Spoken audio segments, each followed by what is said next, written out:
Welcome back to Sunday Live here at Citizen Television. Wall-to-wall coverage of the events leading to the official funeral for Kenya's second president, Daniel Arap Moi. That's right. Keep tweeting at Koinange Jeff. At Vicky Rubadiri. At Citizen TV Kenya.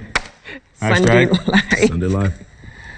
Listen to this feature story. You're going to love this. Yeah. Retired Colonel James Gitahi has described Kenya's second head of state as a very patient man. Well, Gitahi, an officer with the Kenya Air Force, worked as Moi's pilot for close to 2 decades and says Moi made his job easy and fun. He spoke to Citizen TV's Enock Sikolia, and here is his story.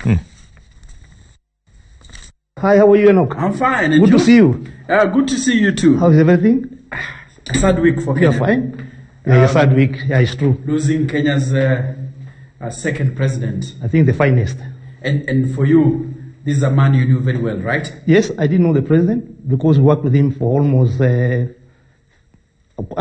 quite a long time, from 1985 until when he left the presidency. Now let's begin there. Yes. My first encounter is when I did the first presidential flight as a co-pilot or as a first officer to then Lieutenant Colonel Nick Lesham.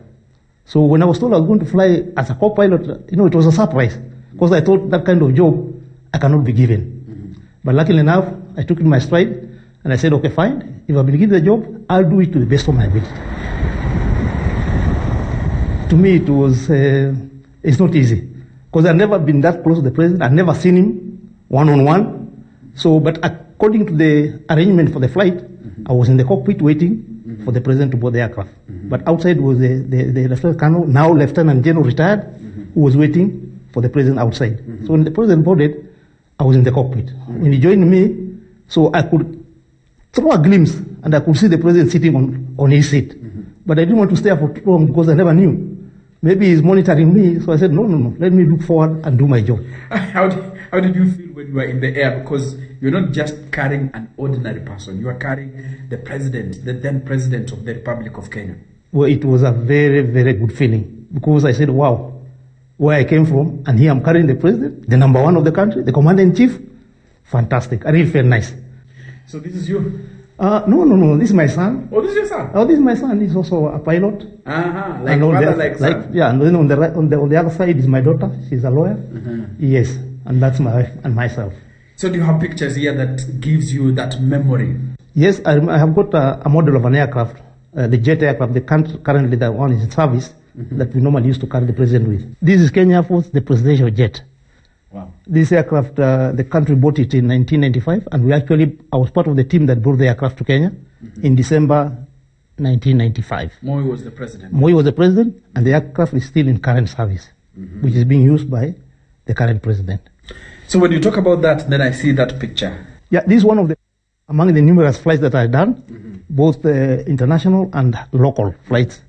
But this particular photograph, it gives me a lot of memories. Because this airport is a very tricky airport to go and land in. It's very challenging and in a very mountainous region. I remember we had taken the late president, to Kabarak. I think it was on a Friday evening. And then when we were about to leave, one of the journalists, I can't remember his name, told us the president is going to Switzerland and he's going to go commercial. But if you're courageous enough, why don't you talk to the president? So I said, okay, I'm going to talk to him. So I went to the president and told him, sir, I hear you're going to Switzerland. But let me assure you, we are very much capable of doing this. Please, can we do this flight? Instead of you going commercial? He thought for a minute and then said, okay, no problem. Then we'll go with you. And that's how the flight came. So we were able to go to the airport, to land in that airport, which actually requires that somebody goes there and does a couple of landings before you're allowed to fly there commercially. But for us in the military, we were allowed to go straight in. The weather was not very good, but we were able to land safely. So the photograph, as you see, was taken by one of the local journalists. So the day we were about to depart, after the conference in Crans, Montana, the journalist came to us and gave us the photograph.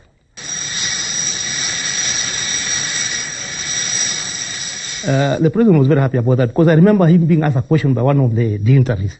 Where are your pilots trained? And he proudly said, in Kenya. So we all felt very proud when he said that statement because he actually believed in us. And to make it obvious is that we are already landing in a place he never thought we could land. Because majority of heads of states in Africa are actually carried by white men, and most of them are civilian. But in Kenya, I think we have set a precedent. He was basically a very patient man. I remember some incident one time, although I was not the one flying him, but he was supposed, I think, to go to Dubai. And the presidential jet went to the Jomo Kenyatta. I think when he boarded the aircraft and they were trying to close the door could not come up. So they tried for a couple of minutes and it was not responding.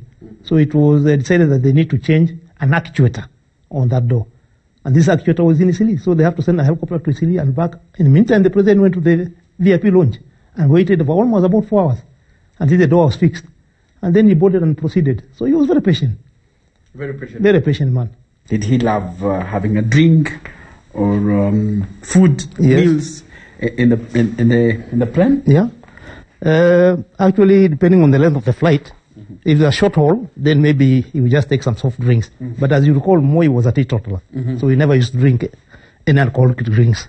So in the aircraft, if there's a long flight, like for example from Nairobi to Europe, we'll carry all the meals. We'll have breakfast if we're leaving in the morning, we'll have the lunch, and most likely afternoon high tea. Okay. Around 4-ish. Okay, as we sit here. Yes.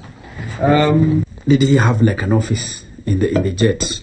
Well, we didn't have an office in the aircraft, but we had a telephone he could communicate with his key people back in Kenya. So he could be able to talk to them and discuss whatever was crucial to be discussed. I did, I think, more than over 100 flights, both local and international, from 1985 to 2002. Over 100 flights? Over 100 flights, both local and international. I remember he was a kind man. He was straightforward. He used to say what his mind dictated. And I think he loved this country. And more so also, he was a great friend of the Air Force. And that's something I'm really proud of him. And we actually missed him when he left the presidency. Because it was fun to be around him.